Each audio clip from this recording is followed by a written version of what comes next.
Madame la Présidente, Monsieur le Ministre, mes chers collègues, Madame la Présidente, je prends 2 minutes tout de même pour vous faire part de mon indignation sur le sort qui est réservé depuis le début de cette législature sur le débat pour l'école. Nous avons été privés par le 49.3 d'un débat sur la mission enseignement scolaire de 82 milliards d'euros.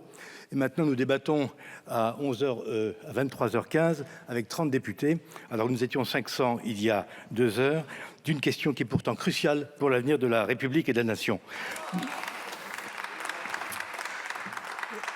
Merci.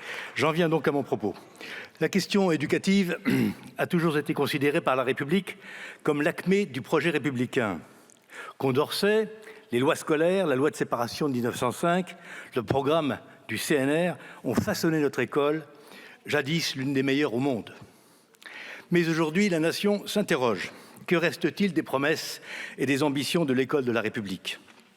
Notre système éducatif est-il aujourd'hui en mesure de relever les défis que la France doit affronter dans les 50 prochaines années ?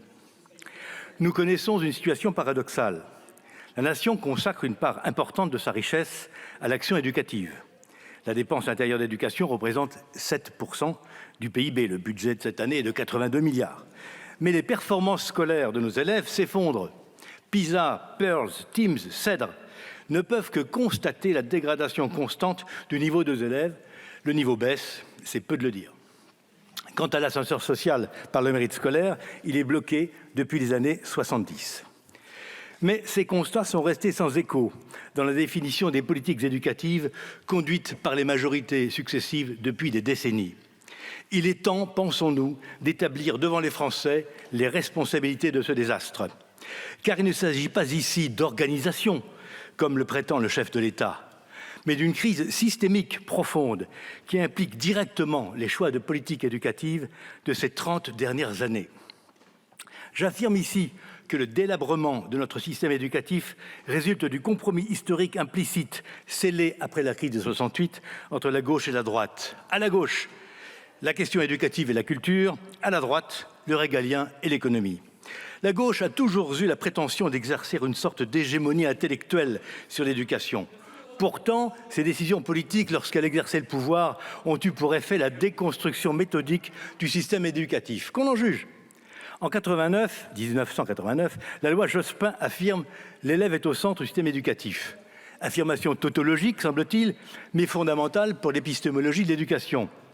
L'élève étant désormais supposé être l'acteur de son propre apprentissage, entre guillemets, c'en était fait de la transmission. Or, la transmission est le fondement même de tout acte éducatif. Au nom d'un pédagogisme ravageur, la gauche n'a vu dans la transmission du savoir et de l'héritage civilisationnel qu'un instrument de domination, de domestication et d'assignation. Cette conception pédagogique insensée a ensuite été massivement inculquée aux jeunes professeurs par l'université chargée de les former. L'ascenseur social, le mérite, l'élitisme républicain ont eux aussi été systématiquement attaqués. La discrimination positive permet l'accès au CPGE à des élèves en fonction de leur appartenance territoriale, sociale, voire ethnique. Voyez aussi la suppression en 2014 des bourses au mérite par Mme Vallaud-Belkacem, que Jean-Louis Blanquer n'a d'ailleurs pas rétabli. On pense aussi à l'escroquerie que représentent aujourd'hui les résultats des examens scolaires nationaux. Lisez une copie du DNB, du brevet. Lisez une copie du bac et vous serez édifiés. 50% de nos superbes bacheliers échouent en première année de fac. Parlons du corps enseignant. Sa paupérisation est facile à dater. En 1980, un professeur gagnait 2,6 fois le SMIC. Aujourd'hui, c'est 1,6 fois.